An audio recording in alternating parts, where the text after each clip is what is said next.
Hello YouTube, my name's Andy and I am investigating reverb.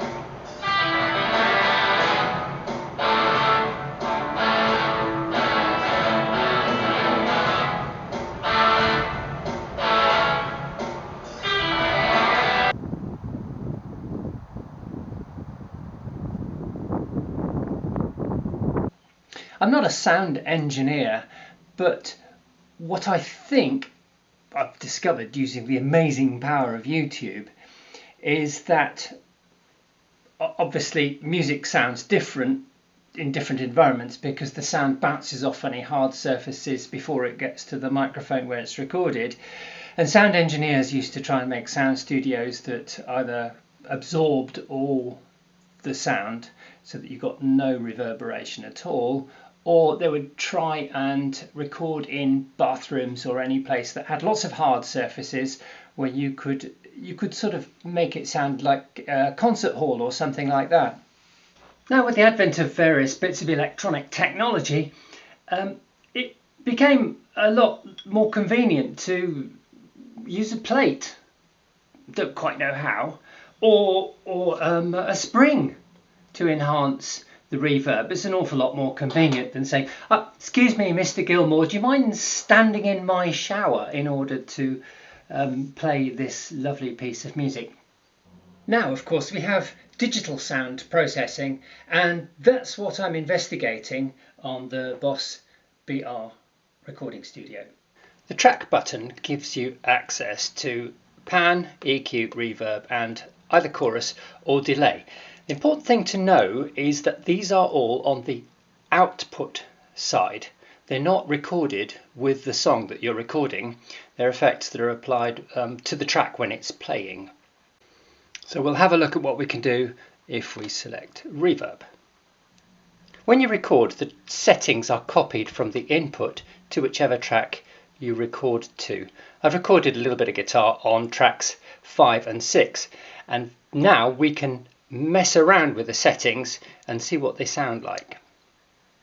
So to start off with, I've cranked the reverb on track 5, 6 up to the maximum, up to 100.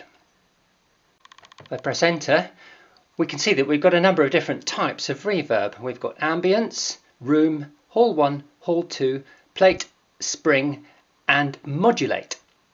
For a fair comparison, we're going to try all the different reverb types and we are going to put them on effect level 65, density 10, that's as high as it goes.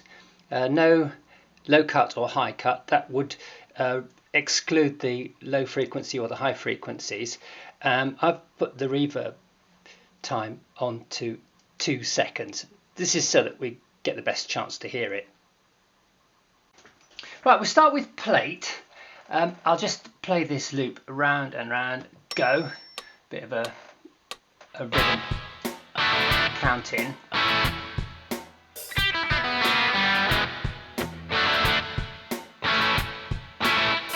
And this one is spring reverb.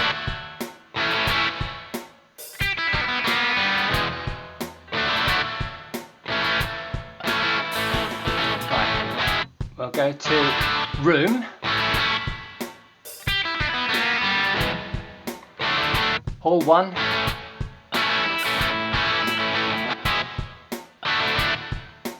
hall 2, ambience, and finally modulate.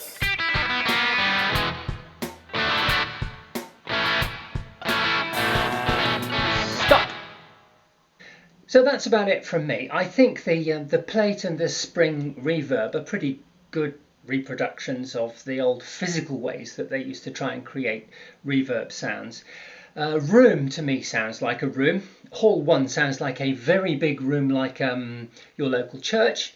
Hall 2 to me sounds like a small room, like a village hall.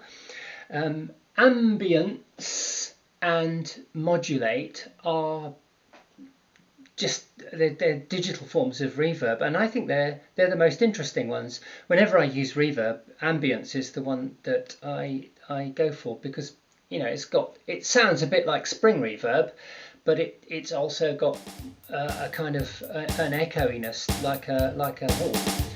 Okay, that's me. Have a nice day. Cheers then. Bye.